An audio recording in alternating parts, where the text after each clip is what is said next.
He didn't wear a mask. He didn't ask for fame. He just walked in and started killing. In the late 90s, while America was ordering burgers and milkshakes, a serial killer was turning fast food chains into crime scenes.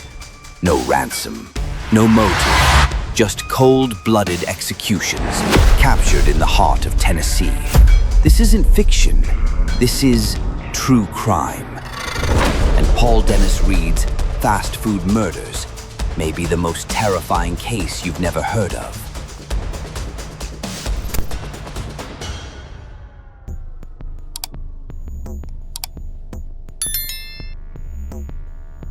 Chapter 1.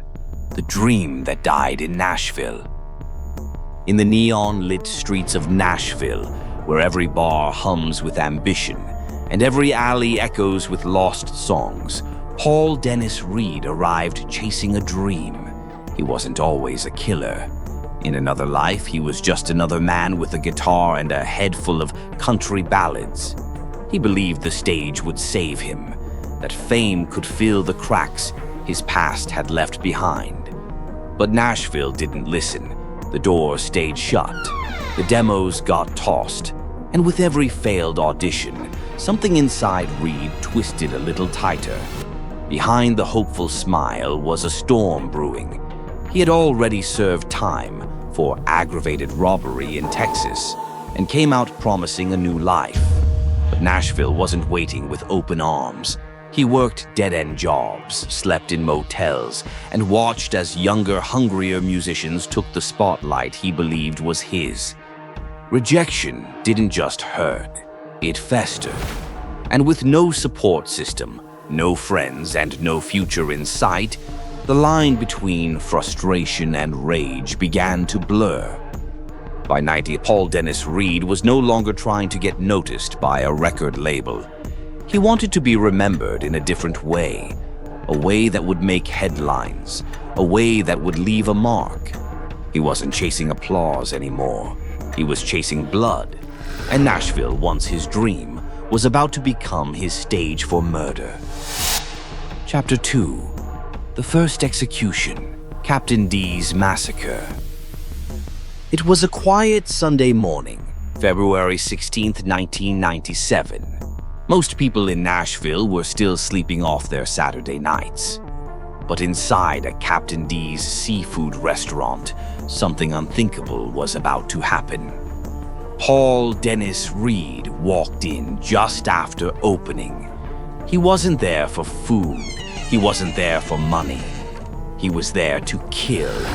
The employees, 20-year-old Sarah Jackson and 25-year-old Steve Hampton, had no idea what was coming.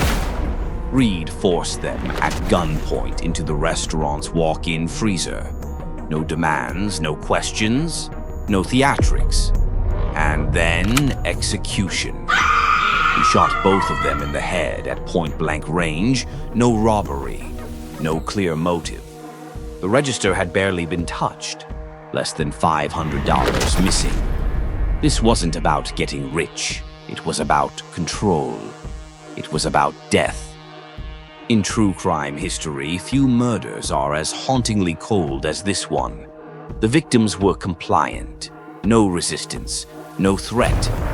And yet, Reid pulled the trigger without hesitation. According to investigators, the way he carried out the attack was methodical, almost military. No shell casings left behind, no fingerprints, no hesitation. He vanished before police arrived, and Nashville was shaken. The idea that a serial killer could walk into a fast food chain on a Sunday morning and murder two innocent workers without reason, without even taking real money, was more than terrifying. It was confusing.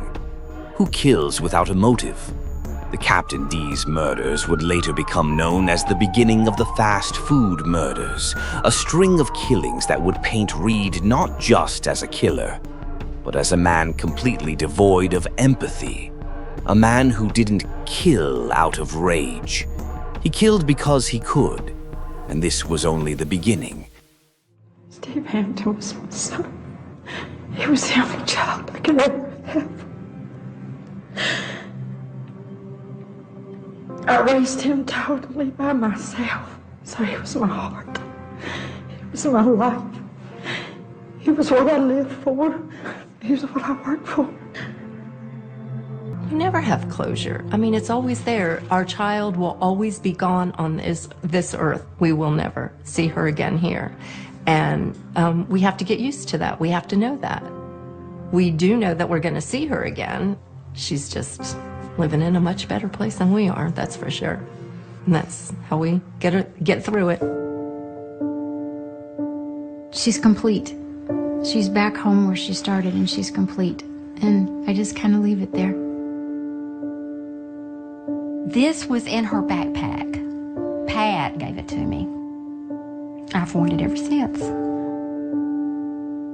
I think of all she missed. You know, she didn't get to go to her junior prom. She didn't graduate from high school, college, get married, have children. And I miss that for her. Chapter 3, Blood at the Golden Arches. It was March 1997, just 3 weeks after the Captain D's massacre. Nashville was still trying to make sense of the senseless. And then, it happened again, this time at a McDonald's in Hermitage, Tennessee. Reid entered just before closing time. 4 employees were inside, prepping for the next morning. Nothing unusual, just another late shift in a fast food America that never sleeps. But Paul Dennis Reid had other plans. He herded all 4 workers into the restaurant storeroom, calmly, efficiently, like he had done it before. Then he pulled the trigger. Andrea Brown, robbed and shot. Ronald Santiago, shot execution style. Steve Hampton dead before he hit the floor. But one didn't die. His name was Jose Antonio Gonzalez. Shot in the head, left for dead. But he survived. Barely. Jose's survival wasn't just a miracle. It was a breakthrough. His memory, fractured by trauma, still managed to recall a crucial detail. Reid's voice, his height, the way he moved. Police used this information to connect both attacks, Captain D's and McDonald's. And for the first time, they said it out loud. We may have a serial killer. In the annals of true crime, survivor testimonies are often the most haunting and the most important. Jose's courage, even through physical agony and memory loss, gave investigators their first real lead. For Reid, though, it wasn't about theft. Just like before, the cash register had barely been touched. Less than $1 million gone. This wasn't about money. It was about domination, about power, about cold, deliberate murder inside the heart of American normalcy. Golden arches, smiling faces, fries and family meals, now soaked in blood. Paul Dennis Reid wasn't just killing people, he was killing routine. He was killing the myth that daylight and familiarity could keep us safe. And the city of Nashville was just starting to realize it. Chapter 4, Double Murder at Baskin-Robbins. April 23rd, 1997. Just a few miles from downtown Nashville. It was supposed to be a quiet evening shift at a local Baskin-Robbins. 2 teenage girls, Angela Holmes, 21, and Michelle Mace, just 16, were closing up for the night. But by the time sunrise came, the store was empty, and the girls were gone. Police arrived to find unlocked doors, an open cash register, and 2 purses left behind. Nothing was ransacked, no signs of forced entry. It was almost too clean, and that's exactly how Paul Dennis Reid wanted it. He had waited, watched, chosen his victims not by chance, but by pattern. Young, female, alone. The perfect canvas for a man whose crimes weren't just about death. They were about control. By the next morning, the girls' bodies were found near a parkway off Old Hickory Boulevard. Bound, slashed, dumped with a disturbing kind of symmetry. Posed not randomly, but intentionally. Reid hadn't just killed them, he had arranged them. This wasn't about rage, it was about psychological dominance. According to criminal profilers later interviewed by True Crime Network, Reid displayed a compulsive need to rewrite reality, turning human victims into props for his own narrative of power. The Baskin-Robbins double murder was different from the earlier shootings. There were no gunshots heard, no bullet casings, just silence and shadows. And I'm the murderer, and I'm the one who's arresting you. I guess he really shouldn't be my friend either, because it's not right.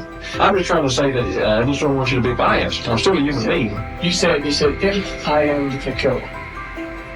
What exactly does that mean? I mean, Well, maybe I can rephrase it another way. Let's say that, let's say I am the killer. I don't want you to just hate me. I still want you to be able to show me. No, sir. No, sir. I think to a degree you're messing with us. No, I'm not trying to play my. I wish you wouldn't have said that, because I don't want to tarnish our relationship. Forensic evidence showed the girls had been moved post-mortem, meaning Reid had spent time with them after death, controlling even their lifeless bodies. And yet, once again, he barely took any money. Less than $400 missing. 2 lives lost for less than the price of a monthly cell phone bill. In the twisted logic of serial killers, that wasn't a robbery. That was a message. The media called him the fast food killer. But this wasn't just about fast food. It was about turning America's comfort zones into crime scenes. It was about invading safe spaces, stripping away the illusion that anything, ice cream, youth, innocence, was sacred. As one FBI analyst later said, you don't leave that kind of staging unless you're trying to send a signal. And Reid's signal was this: I'm in control, even after you're gone. And Nashville? It wasn't just terrified, it was starting to understand exactly what kind of monster it was dealing with. Chapter 5, No Motive, No Mercy, No Fame. In the summer of 1997, after months of horror, the walls finally closed in on Paul Dennis Reid.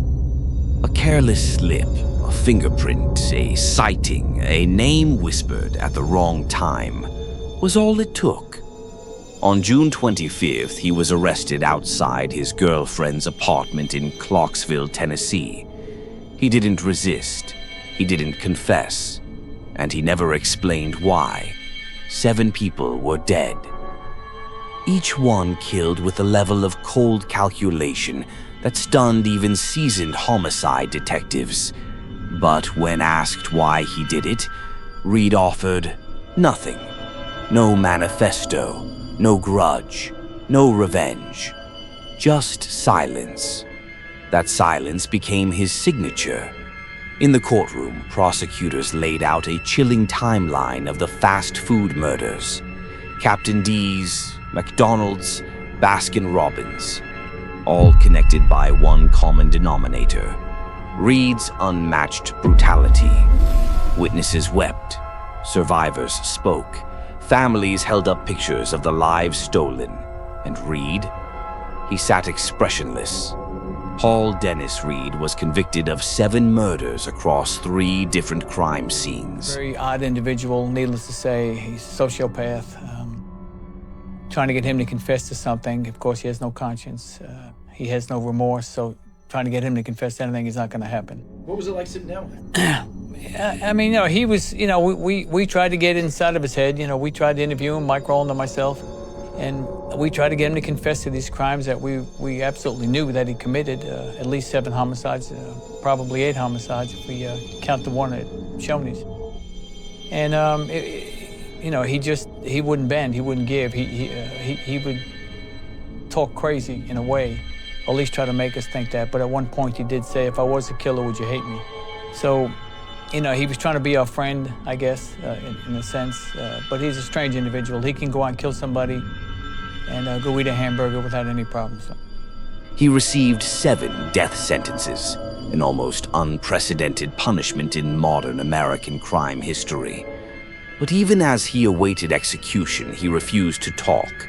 No apologies, no answers, just the same blank stare.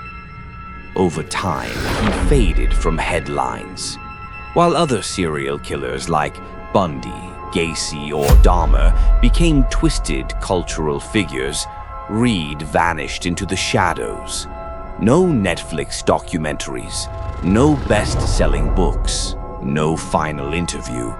He wasn't famous. He was just forgotten. In 2013, at age 55, Paul Dennis Reid died in prison from complications related to pneumonia and heart failure. No last words, no visitors, no legacy. And perhaps that's the most haunting part of all. As one true crime analyst later wrote, he didn't kill for money. He didn't kill for pleasure. He didn't even kill for recognition. He killed because something inside him broke, and no one saw it in time. The story of Paul Dennis Reid doesn't end with a twist. It ends with emptiness. No motive, no mercy, no fame. Just 7 bodies, a city changed forever, and a final lesson. Sometimes evil doesn't want to be seen. It just wants to leave a stain. Thanks for watching. If you enjoyed this video, don't forget to like and subscribe. I look forward to seeing you in the next one.